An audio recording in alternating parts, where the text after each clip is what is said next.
Chers amis, on entre encore dans le sujet pour la deuxième épisode de cette écriture, la Bible.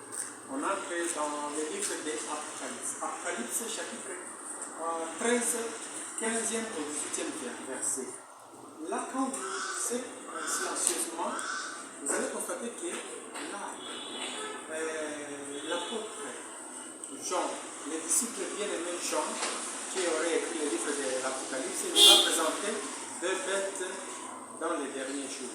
Il a vu dans sa vision la prophétique la bête qui provenait de la terre.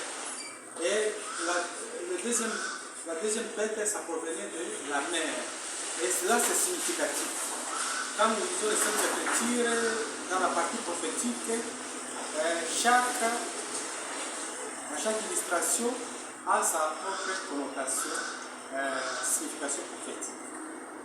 La bête qui provenait de la terre, ça signifie tout d'abord dans la terre.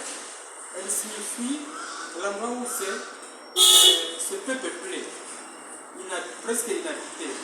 Et la terre, cette bête-là qui provenait de la terre, symbolise simplement les États-Unis, parce que les États-Unis qui a été découvert par Christophe Colomb, lui-même il avait dit que c'était un nouveau monde, parce que là-bas auparavant, historiquement et géographiquement, c'était un continent inhabité, il y avait peu de peuples, les Amérindiens, bon, ils n'étaient pas peuplés comme aujourd'hui, comme les États-Unis.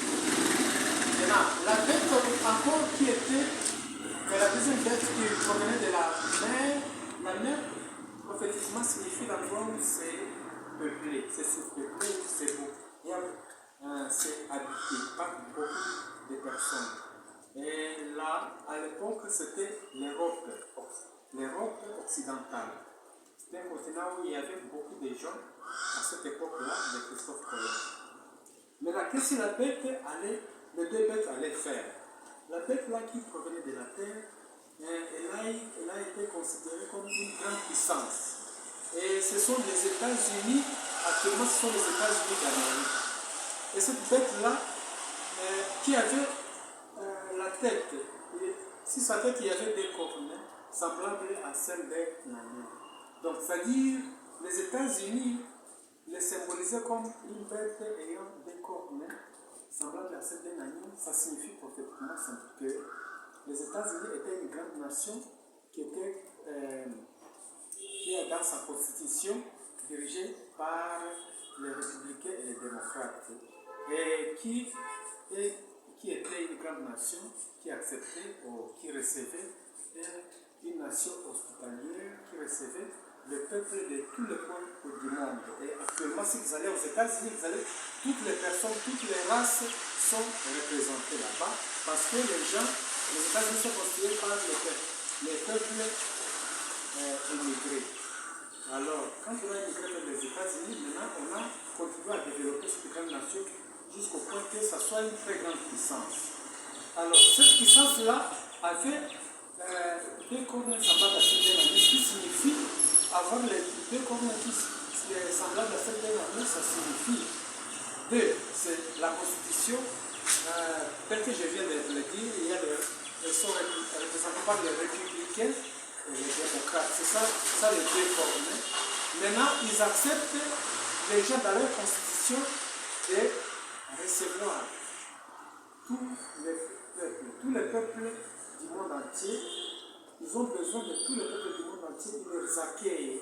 Ils sont régis par l'esprit d'hospitalité. C'est ça, être semblable à un agneau. Un agneau, c'est un animal qui est paisible, tu peux même l'égorger sans crier. Donc, c'est ça même on a comparé ça comme à ces États-Unis-là qui ont l'esprit d'hospitalité. Alors, mais plus tard, Jean avait vu que cette bête-là pourra parler comme un dragon. Le moment viendra où les États-Unis vont se contredire. Au lieu qu'ils sont toujours continués à cette culture-là de recevoir les gens, d'avoir cet esprit-là hospitalier, ils vont imposer des lois. Ils vont contredire leur constitution, ils vont imposer les montres que adopte, profane la loi de Dieu. Il faut dire que non, nous ne voulons pas que nous allons toucher sur le décalogue, les commandements de Dieu. Nous allons modifier les commandements de Dieu. Nous allons autoriser que les gens, riches ou pauvres, esclaves, tout le monde adopte un seul jour de repos, donc le dimanche. Alors, présentement, pour votre information, on a déjà ratifié cette loi-là. Ce qui manque, c'est la promulgation. Donc, les États-Unis, ils vont imposer le monde entier, toutes les nations, à adorer un seul jour de repos, adopter un seul jour de repos, donc le dimanche. Pour maximiser les recettes, vous savez, par exemple, actuellement, les guerres sont moyennes et rien avec la fermeture du détroit d'Ormuz. Ça montre que ça va impacter négativement sur l'économie de plusieurs pays.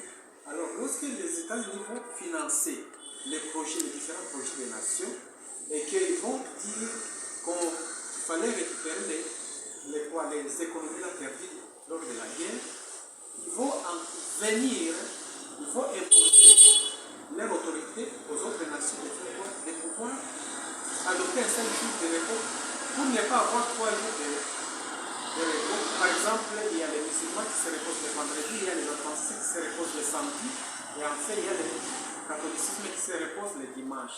Tous ces 3 jours seront fusionnés en un seul jour, donc le dimanche adopté par les États-Unis, et actuellement le Parlement américain a déjà adopté cette loi. Ça reste la promulgation. Alors lorsqu'on va promulguer, le monde va changer. Toutes les nations du monde, aucune nation ne pourra s'imposer à cette loi des États-Unis, parce que le monde respecte les Américains, parce que c'est une grande puissance qui impose, qui agit, qui est riche économiquement et puissant militairement, tout ça. Tout ce qu'ils vont imposer, le monde va aller. Alors, chers abonnés de ma page, j'ai voulu vous partager cette parole de Dieu pour que chacun sache très bien avant que, même si actuellement chez nous, dans ton pays où tu es, tu vis, tu travailles, tu vas à tes besoins sans problème, mais le moment viendra où les choses vont changer. Et actuellement, nous commençons à voir petit à petit, les choses commencent à changer partout au monde entier. Donc il faut se préparer à la seconde venue de Christ. Jésus revient bientôt.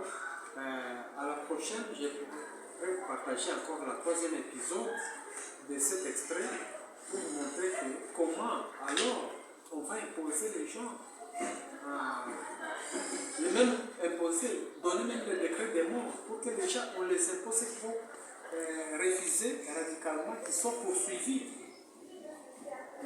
On va ôter même les droits de quoi? Les droits humains seront offerts pour certaines personnes. Mais tout le monde, donc là, il sera de choisir son camp.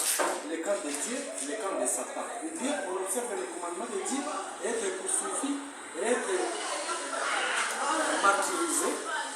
Ou bien, on accepte le